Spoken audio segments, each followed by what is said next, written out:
Hi, I'm Cindy Sullivant, Chief Financial Officer for the district. Today, Steve Anderson, Chief Operations Officer, and I are going to give you an update on the finance and operations of the district. I'm going to briefly cover the current year situation, the prior year situation, and future years, and what the stimulus funds have done for the district this year. It's been somewhat of a roller coaster ride for all of us, which I imagine it has been for you as well. We ended last year with a shortfall due to state revenues not being as robust as projected, and that was about a $3.8 million hit to our budget that we had not anticipated. Then on the heels of that, when we started budgeting for the current year, the governor announced that he would also be withholding revenues for the current year, when that then caused us to start the current year with a $3.6 million shortfall in projected revenues. The governor also advised us at that time to anticipate for tight budgets for approximately the next 2 years due to COVID restrictions and things that were happening to the state budgets because of the pandemic. At that point, we decided to monitor the spending and ask budget managers and department leaders to reserve approximately 15% of their supply and purchase services budget in order to offset some of the restrictions that we had received from the state and other revenues coming in smaller than anticipated. The good news is that all budget leaders, department leaders, and staff have stepped up to that request and done a phenomenal job at helping us budget and spend our money wisely. So we do appreciate everyone in their efforts to help us out with revenue shortfalls in their spending. The good news in all of this is that on March 1st, the governor did release the withholdings that we had been given and in June last year. So we did or hope to receive by June the additional $3.6 million in revenue that were withheld from us at the beginning of the year. While it won't help us a lot this year, it will put us in a good position to start next year off with a stronger than anticipated financial position. For the next 2 to 3 years, we are more concerned about where we will be due to pandemic results that will carry on for the foreseeable future. While we think that state funding next year will be 100% for the foundation formula, we do know that stimulus funds will cease to exist, and that the influx of the stimulus and revenue due to tax income coming in later than normal will trigger a tax cut to Missouri, and that will begin on January 1st of 2022. So we will have a half a year of that next year and then a full year in FY23 and FY24. So those 2 years after the next will be the years where we are concerned and potentially will see more fallout from the pandemic in our revenue stream again. So next year we're looking at things to be normal, and then we'll watch closely what happens in FY22 and FY23 and update our projections as that information comes in, so we'll know how to plan for the future of our district. We have been very fortunate in that we have received stimulus funds. The district has been allocated $4.1 million in federal stimulus fund money. To date, we have received approximately 3.1 of that money, 3.1 million. We have been able to use that money to buy PPE, sanitizing and cleaning supplies, air purifiers and filters for classrooms, substitute services for COVID-related absences, and buses, as well as other items. The greatest thing about those COVID funds coming in is that we did not have to spend district operating funds and decrease our fund balance for COVID-related supplies. I've run through this information pretty quickly for you, and there's a lot more detail that I could share if you're interested, so don't hesitate to reach out and call or send an email if you would like more information about where we're at and where we're headed and the COVID stimulus funds. And I thank you very much for taking the time to watch this update today. And now Mr. Anderson will come update you on operations of the district.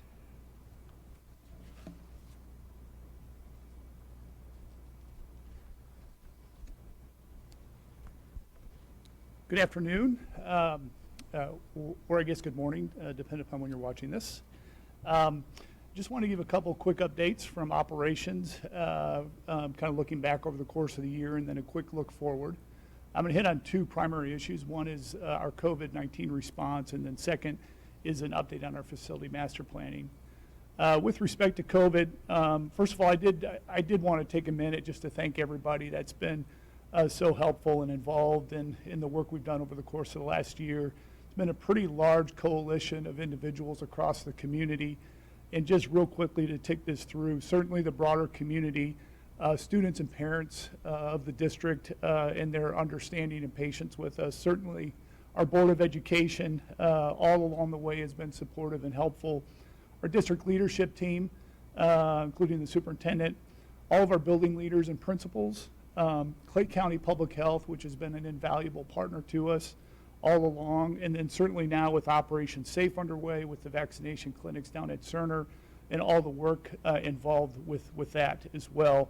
But I did want to call out all the operations leaders since this whole year has been, as for many of us, derailed, and just appreciate that team kind of coming around as they have.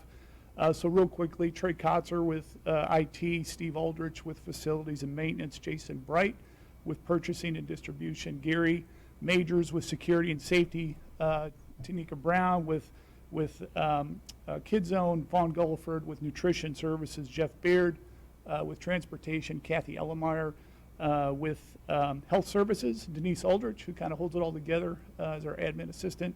And then I did want to also mention Chris Gabriel, who was principal at Schumacher Elementary and really came over and helped us through the course of the year, and his service to the district has just been invaluable. So I did want to mention that real quick. As a recap, the district back in April, we pulled together a leadership team. We've been meeting regularly ever since and continue to meet. And really at the forefront of this, we decided it was very important to develop a plan in partnership with public health folks, and then to execute that plan so that we could best allow ourselves to return to some level of in-person learning. And I would like to say that we feel really good about the work that we've done and are proud of the results of that. And I think it really has let us stay in session for the balance of the year, which I'm sure, as many of you know, not all districts have been able to do that across the metro or even really across the region or the country. So I did want to definitely extend thanks for everybody's work on the work thus far. As we pivot now to the next phase, I think as everybody here is aware, we're getting ready here next week to roll up to 4-day-a-week in person at the secondary level. Of course, we've been 5-day-a-week at the elementary level. And I think, as you all know, and hopefully has been fairly well communicated, we have been working very closely with Clay County Public Health to ensure that as we scale up that we're doing so appropriately and safely, and feel very good about the plan that's in place. We're still kind of working through some of the small details. But again, a lot of that is founded on this notion that it is safe to scale up population at the secondary level with the 3-foot standard at distancing as being the minimum. We are going to continue to strive to hit 6 feet. But we do know now that we can get closer to 3 feet if in certain situations we need to do so. Again, masks will continue to be required, and we will continue to work closely with Clay County Public Health on that. And I also just want to let you know that we are finalizing plans for summer school for in-person learning, and of course are already looking at next fall, where we hope, all things considered, that we can be pretty close to normal as we start back up school full-time here in August of this year. So with that, I will pivot to facility master planning and just a quick update on that. As you'll probably recall, back a few years ago in 2016, we began the last process for updating our master plan.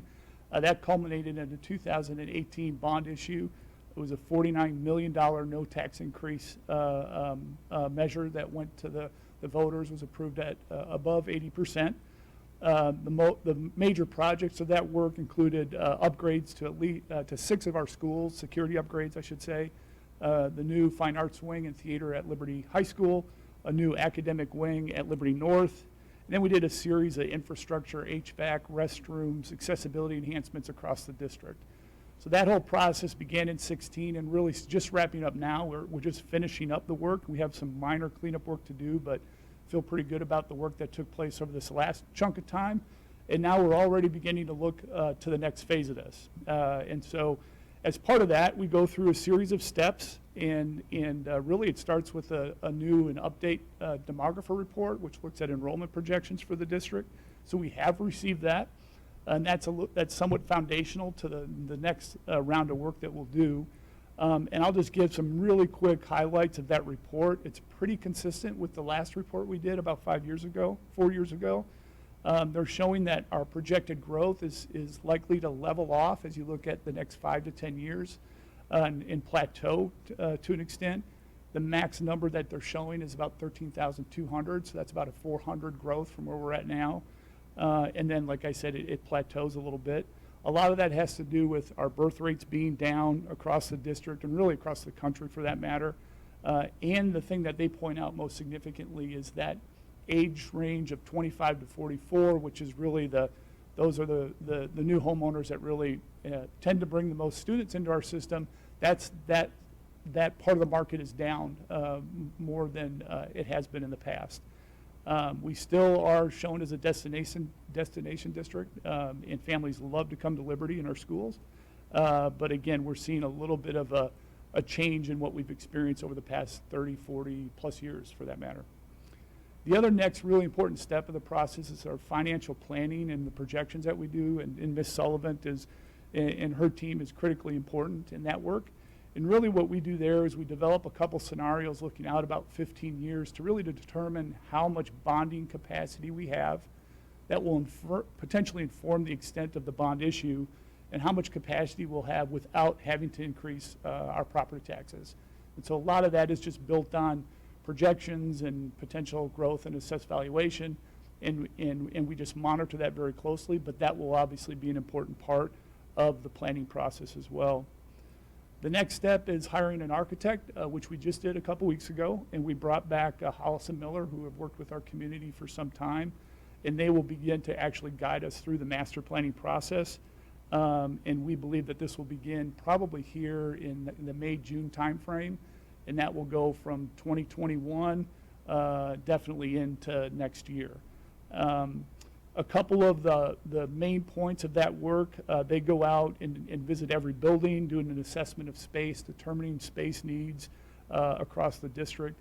They'll engage both staff and the broader community over the coming months, identifying potential projects that might be necessary either to enhance the educational experience or to accommodate some areas of growth that we might be experiencing, and then to develop a plan that we could eventually bring to voters. Right now, we're not exactly sure when that would be. It might be as early as April of 22, or it could be later in the year. Again, that is to be determined, and we might not even get to that point, depending upon the findings of that work. Of course, I hope it goes without saying that the Board of Education is engaged at every step along the way and has been thus far and would continue to be so. So if that plan is brought forward, if it's approved, then we begin the actual formal design and construction process. So really you're looking at all in, began in 2020, that's when we did our demographer work, and if we move all this through as we typically do, you'd probably see completion of construction in around 2024, which will come sooner than we all think. So that's all I had. If you have any questions, certainly reach out to myself, our offices, and we'd be happy to help you out. Thank you.